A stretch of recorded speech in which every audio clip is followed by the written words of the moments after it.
le système éducatif du Sénégal n'est pas sous financement.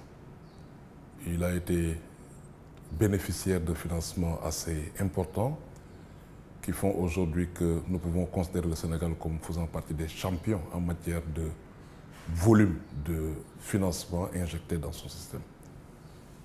Nous sommes autour de 6% du PIB, ce qui est important, autour de 400 milliards en moyenne par an, ce qui fait sur les 10 dernières années 4 000 milliards qui ont été injectés. Donc en termes de volume, il faut évidemment dire que le Sénégal a fait des efforts importants. Maintenant, le problème qui se pose, c'est la question de l'efficacité et de l'efficience de notre système éducatif. Est-ce que malgré les ressources injectées, nous arrivons à faire les résultats, en tout cas des résultats qui soient conséquents par rapport à ces ressources qui sont injectées? Je crois que c'est ça la grande question qu'il faut poser. Ensuite, il faut aussi s'interroger sur l'orientation du budget. Avons-nous encore un budget qui réponde seulement aux préoccupations du niveau central, ou comprenons-nous que le budget doit être en tout cas orienté vers, dans les écoles, autour des écoles, pour que ça puisse impacter sur les résultats?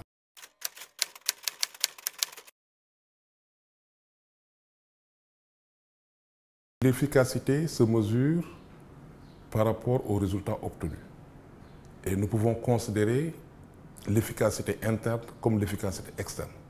En termes d'efficacité interne, c'est nous dire est-ce que le budget nous permet de faire des résultats qui permettent aux enfants d'acquérir les compétences pour passer d'une classe à une autre et passer d'un cycle à un autre. Nous nous rendons compte que dans ce pays, nous avons des résultats qui tournent toujours autour de 30-40%. Ça veut dire que l'efficacité interne n'est pas assurée. Quand on parle d'efficacité externe aussi, nous pensons à la relation qui doit exister entre l'éducation et l'emploi. Est-ce que les personnes qui sortent du système éducatif ont les capacités d'insertion idoines? Ce n'est pas aussi le cas. Donc en termes d'efficacité externe, nous pensons aussi que notre système n'est pas efficace. Donc au total, nous considérons que justement, malgré les ressources qui sont injectées, nous avons encore des difficultés à rendre notre système plus efficace, puisque nous faisons partie des pays qui sont dans le dernier cadran, des pays les moins inefficients. Nous avons vu des pays qui mettent moins de ressources que nous et qui font de bien meilleurs résultats. Donc la problématique de l'efficacité est une question majeure que nous devons évidemment bien adresser.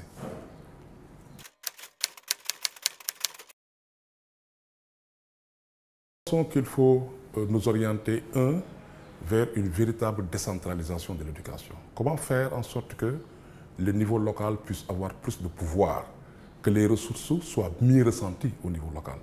Nous nous rendons compte que nous avons des ressources qui aujourd'hui prennent en charge surtout des activités du niveau central, telles que des ateliers, des séminaires, du terrain, et cela n'a pas forcément une incidence sur les résultats, en tout cas n'a pas une véritable incidence sur les apprenants, sur les enfants. Donc ça, c'est un problème pour nous qui est essentiel, la décentralisation de l'éducation.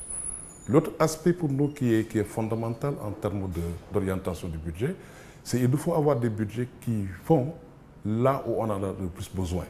Ça veut dire les jeunes qui sont dans des zones reculées, qui sont au niveau urbain, ou des jeunes qui en tout cas qui vivent avec un handicap, ou les filles. Donc ces jeunes qui ont besoin de plus d'appui, plus d'accompagnement, devraient plus ressentir l'orientation du budget. Ça, nous pensons que c'est essentiel. Troisième élément pour nous qui est fondamental, c'est faire en sorte que les inspections d'académie, il faut qu'on révise notre organigramme, l'organigramme du ministère de l'Éducation, de sorte que les inspections d'académie, les IEF, les écoles puissent disposer de ces ressources plus que le niveau central. Sur les textes, nous avons une décentralisation qui est bien argumentée, mais sur le terrain, nous nous rendons compte que la décentralisation n'est pas encore effective. Donc pour nous, ça aussi, c'est un élément qui est fondamental si nous voulons bien adresser la question budgétaire. Et enfin, il faut faire en sorte qu'on puisse interroger et qu'on puisse responsabiliser davantage les communautés par rapport même au budget de l'éducation. Nous pensons que si nous avons une information budgétaire qui devienne la tradition, qui devienne la règle, cela va davantage engager les communautés à soutenir l'orientation de l'éducation.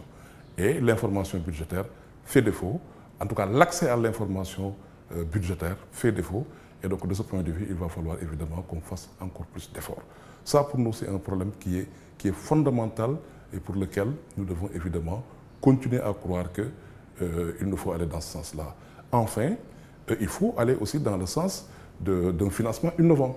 Nous ne pouvons plus continuer à compter que sur des recettes, des impôts, sur les taxes pour pouvoir soutenir les programmes d'éducation et de formation. Si nous savons qu'il y a près d'1 500 000 enfants qui sont encore hors du système éducatif, si nous savons qu'il y a plus de 300 000 enfants qui sont déscolarisés de manière prématurée, donc cela est préoccupant et nous devons aujourd'hui garantir au moins les 10 années d'obligation scolaire et faire en sorte que les enfants qui sortent de nos écoles ne soient pas seulement des diplômés, mais qu'ils soient des qualifiés.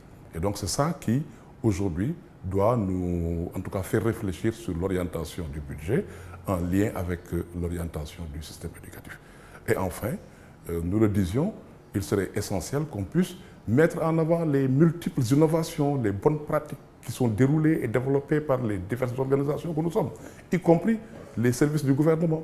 Et ça, pour le faire, nous avons profité justement de ce programme sur le budget en rapport avec l'ONG 3D pour inviter les Sénégalais lors d'un salon des innovations en éducation et en formation qu'on veut organiser les 6 et 7 octobre. Ce sera pour nous une excellente plateforme pour valoriser ce que les gens font et pour montrer évidemment qu'il y a de bonnes pratiques, de bonnes innovations qui sont en train d'être développées et qui méritent d'être mieux capitalisées et mieux mises en exergue.